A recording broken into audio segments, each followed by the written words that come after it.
Shalom shalom, Yesu ashimwe, ndabaramukije mwese abazinduka tugasenga mu gitondo. Buri wese n'igihugu aherereyemo, shalom ndabashuhuje. Muri kumwe nanjye, Mame Ebenezer. Reka dusome ijambo ry'Imana. Zaburi ya 34, umurongo wa 16. Amaso y'Uwiteka ari ku bakiranutsi, n'amatwi ye ari ku gutaka kwabo. Amaso y'Uwiteka ari ku bakiranutsi, n'amatwi ye ari ku gutaka kwabo. Haleluya. Imana ishimwe ko amaso yayo ari ku bakiranutsi, kubera kubakira Yesu nk'umwami n'umukiza, kubakunda Yesu, kubihana, kwiyuhagiza amaraso ya Yesu. Wowe amaso y'Uwiteka akuriho, muri kumwe, arakureba, arakureberera, akubereye maso, nta cyagukura umutima, nta cyaguhangara, ari hafi aho ngaho umwami akureba uryamye, ubu tubyutse, tugenda, duhagaze, twicaye. Amaso y'Uwiteka aturiho, aratureba kugira ngo hatagira ikiduhutaza. Haleluya. Komera Yesu amashyi. Hatagira ikiduhutaza uko turabe. N'amatwi ye ari ku gutaka kwabo. Tugiye gutaka. Amatwi y'Imana nayo ari ku gutaka kwacu. Ni icyo uri butakira Imana iki gitondo? Gira icyo utakiye Yesu, gira icyo ubwiye Yesu. Taka umwami ateze amatwi. Taka umwami ateze amatwi ngo akumve. Haleluya. Icyampa ukaba uri mu mubare w'abakiranutsi, icyampa ukaba uri mu mubare w'abihannye ibyaha, bakabireka, bakabizibukira, bakabivamo burundu, bakizera Yesu, bagakurikira Yesu. Apana gukurikira abantu, apana gukurikira idini, apana gukurikira uyoboye idini, ahubwo tugakurikira Yesu Kristo wazutse. Yesu wazutse, wamennye amaraso ye ku bwacu, watanze ubugingo bwe ku bwacu, witanze agatanga umubiri we ku bwacu, agakubitwa, akabambwa ku bwacu. Icyampa ayo maraso Yesu akaba ariyo wiyuhagiza kugira ngo uhindurirwe identite, witwe umukiranutsi. Nuko tuba twihannye, tukihana, tukizera Yesu, tukihana. Haleluya. Icyo gihe amaso y'Uwiteka atubereye maso. Amaso y'Uwiteka aturiho. Naho ubwacu amaso yacu yaba asinziriye, ariko y'Uwiteka yarakanuye kugira ngo atubere aho tutari, kugira ngo atuburanire intambara nizo tuzi nizo tutazi, kugira ngo adutsindire intambara izo tuzi nizo tutazi. Reka dushimire Yesu, dushimire Uwiteka Data wa twese, dushimire umwuka wera w'Imana ubidusohozaho hano ku isi. Haleluya, haleluya, haleluya. N'amaso y'Uwiteka ari ku bakiranutsi. Uwiteka we, ndagushimiye ko amaso yawe aturiho, turyamye amaso yawe aturiho, ukatubyuta ukadusubiza mu mwuka. Ndagushimiye tugenda amaso yawe aturiho, ukadukunda, ukaduhagarara, ukatuvugira, ukabana natwe, ugahagarara aho tutari, muri byose, muri buri domene yose. Ndagushima Mwana, ndaguhimbaje gitare cyanjye. Amaso yawe andiho ngo ndasitara, amaso yawe andiho. Satani we umwami uramutse uhumbijeho rimwe yaduconshomera, ariko ntazaduconshomera, kubera ko amaso yawe ari ku bakiranutsi, ku bakwizeye, kwitwa bakumenye, kuba wabakwakiriye nk'umwami n'umukiza, bakizera Yesu, bakihana ibyaha byabo. Amaso yawe aturiho, kubarindiriye amasezerano, basenga mu kuri no mu mwuka. Haleluya. Ndagushimiye Mwana, uyu munsi uduhaye papa, ko amaso yawe ari bubane natwe, akatubaho, nituyobe, nitunanirwe, nituyobagurike. Amaso yawe aratubaho Mwami, aratubera umujyanama mwiza. Amaso yawe Yesu araduherekeza mu nzira zacu zose, ajya akumira ibyo gukumira bitagomba kutugeraho, ajya avanaho ibyo kuvanwaho bitagomba kutugeraho. mu izina rya Yesu. Amaso yawe Yesu aturiho kukareba mu mitima yacu. Haleluya.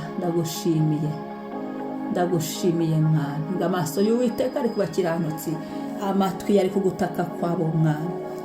Ndagushimiye ko wumva gusenga Mana, ndagushimiye ko wumva gusenga kw'abera, ndagushimiye ko wumva gusenga kw'abakiranutsi bawe, ndagushimiye ko wumva gusenga kw'abagabo, ndagushimiye ko wumva gusenga kw'abagore, ukumva gusenga kw'abakobwa, ukumva gusenga kw'abasaza n'abakecuru, ukumva gusenga kw'urubyiruko, ukumva gusenga kw'abakiri bato, ukumva gusenga kw'abana bato, ukumva gusenga Yesu kwa buri wese.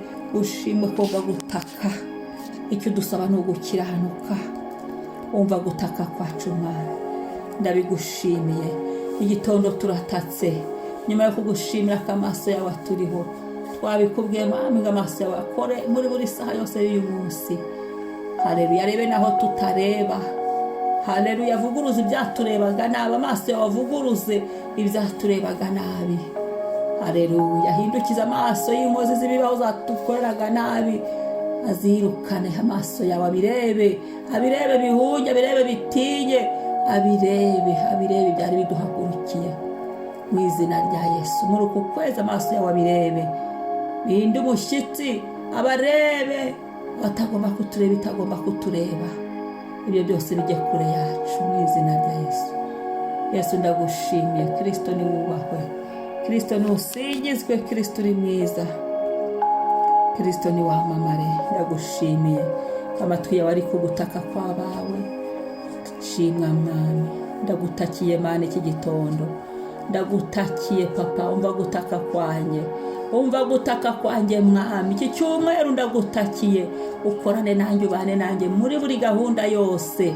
Ibitava ku mwuka wera w'Imana ndagutakiye ngo biburizwemo kubw'amaraso yawe Yesu Kristo. Ijisho ryawe ribiburizemo, ribirebe bitinya, batagomba kubana nanjye mu izina rya Yesu, bitagomba kunterefona, bitagomba kumpamagara, ibyo byose bijye kure yanjye. Amaso yawe abyirukane, amaso yawe ari ku bakiranutsi, andwanirire hafi na kure. Gutaka kwanjye mwami, nditakiye, ungirire neza, ungirire ubuntu. Nditakiye amasezerano yanjye yasohoze, nditakiye mwami. Umva gusenga kwanjye, ndagutakiye. Amazina yanjye ndayatakiye imbere yawe, ubuzima bwanjye bw'umwuka ndabutakiye imbere yawe. Nkomeze mu rugendo Yesu, nyambika imbaraga. Nshingewe wabishobora bwo nshobozwa byose, nawe umpa imbaraga, umpa imbaraga. Ndatatse, umpa imbaraga z'umwuka, umpa imbaraga z'umubiri. Ndatatse mwami, ndatatse ngo untabare, ni henshi nkeneye ubutabazi. Umburanire, umvugire hafi na kure mu izina rya Yesu. Utabara abera bose mwami, utabara abantu bose dufatanya gusenga muri iki gitondo kuri iyi cano, ubatabare. Turagutakiye, buri wese ujya gutakira mu mutima we, buri wese ujya gutakira n'ijwi rye. Umve gutaka kwacu mwami. Uku kwezi turatatse, uku kwezi turatatse ngo uturinde n'ibyacu n'abacu, uturinde muri izi mpera z'umwaka, uturinde mu nzira zacu zose. Turabigutakiye, tubishyize imbere yawe kuko ari wowe udutabara aho twari tugowe, udutabara ibyari biduteye. Turagutakiye ngo utumurikishirize mu maso hawe, utuvugire, utwigarurire, uduhire kurusha ubwa mbere mu izina rya Yesu, mu izina rya Yesu, mu izina rya Yesu, mu izina rya Yesu, mu izina rya Yesu. Urubyaro rwacu turarutakiye, ururengere mwami. Urinde abana wamaye, urinde abana babera bose duterana mu gitondo muri gusenga mu gitondo. Imbabazi zawe n'ubuntu zitwomeho muri byose. Urakoze Yesu. Urinde imirimo y'amaboko yacu mwami. Turagutakiye.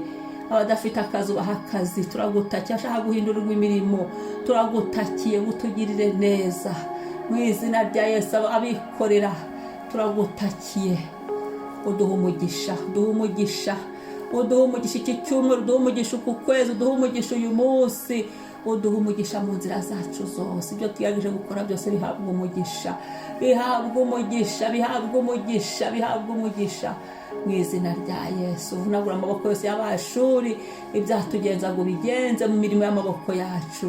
Uturwane intambara tuzi nizo tutazi, tuburanire imbere y'ishyanga ritagira umumaro.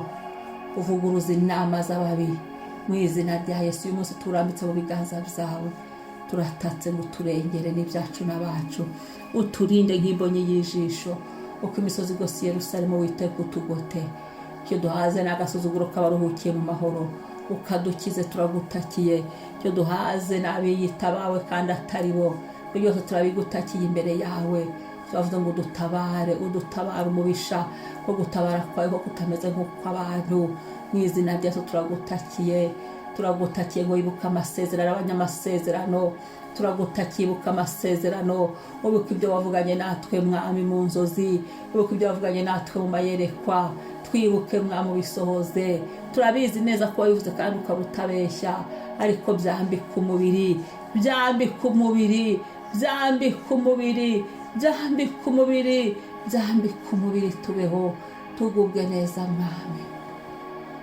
Shimwa Yesu, himbazwa Yesu, amamara mwami, niwubahwe mwami, icyubahiro n'ikuzo bibi byawe, witeka uduhire kurusha ubwa mbere, uduhire kuruta ubwa mbere mwami, uduhire kuruta ubwa mbere, mu izina rya Yesu Kristo. Uha umugisha umuntu wese gusenga muri iki gitondo, uha umugisha umuntu wese wahagurutse kubyuka agasenga, umuha amahoro, uduha amahoro, uturebe neza, utugirire neza, mu izina rya Yesu. Haleluya, haleluya. Uyu munsi duhabwa umugisha, wa munsi we duhirwe, watuye umugisha n'iteka ryose. Amen, amen. Shalom, shalom. Imana ihabwe icyubahiro.